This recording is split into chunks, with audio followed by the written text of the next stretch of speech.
परिवार की तो बात ही, अब पत्नी है, पत्नी का सूतक नहीं लगेगा, ऐसे कैसा संभव है? सूतक किसको नहीं लगता अब ये जान लीजिए आप लोग। जैसे उन्होंने कहा था मैं भी शास्त्र रखता हूं, यानी हम सूतक हमें नहीं है ऐसा।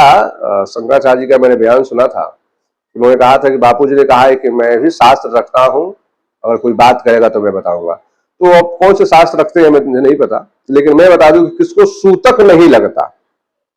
ये तो बता दें, सूतक सबको लगेगा, चाहे वह ब्राह्मण हो, चाहे क्षत्रिय हो, वैश्य, सबको सूतक। अब सूतक किसको नहीं लगता वो मैं आपको बता दूं। ये बताया क्या, व्रतिनो मंत्र पूतस्य साग्निकस्य द्विजस्य च ब्रह्मणिशस्य यतिनो नैराज्ञा च सूतकम। यह बताया गया है कि जैसे कोई व्रत में अनुष्ठान में बैठा हुआ हो, तो अनुष्ठान से पूर्व नांदी मुख श्राद्ध होता है।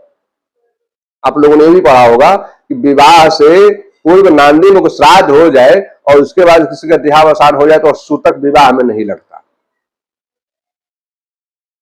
तो अनुष्ठान में बैठा हुआ व्रती व्यक्ति अनुष्ठान में बैठा हुआ है, तो अनुष्ठान उसका चल रहा है, उस समय उसको सूतक नहीं लगेगा बाकी सब, क्योंकि वह नांदी मुख श्राद्ध करके बैठा हुआ है, उसको सूतक नहीं लग सकता।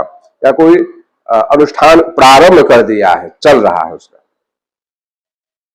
सूतक में चालू नहीं कर सकते, पहले से चल रहा है। उसके बाद जो ब्रह्मनिष्ठ हो, जो यति हो, जो तपस्या व सब कुछ छोड़ करके तपस्या में लीन हो गया हो, ऐसे व्यक्ति को सूतक नहीं। राजा, क्योंकि राजा भी अपना सर्वस्व समाज में समर्पित कर देता है, उस राजा को भी सूतक नहीं लगता। ब्रह्मनिष्ठ जो होता है उसको नहीं लगता, यतियों को नहीं लगता,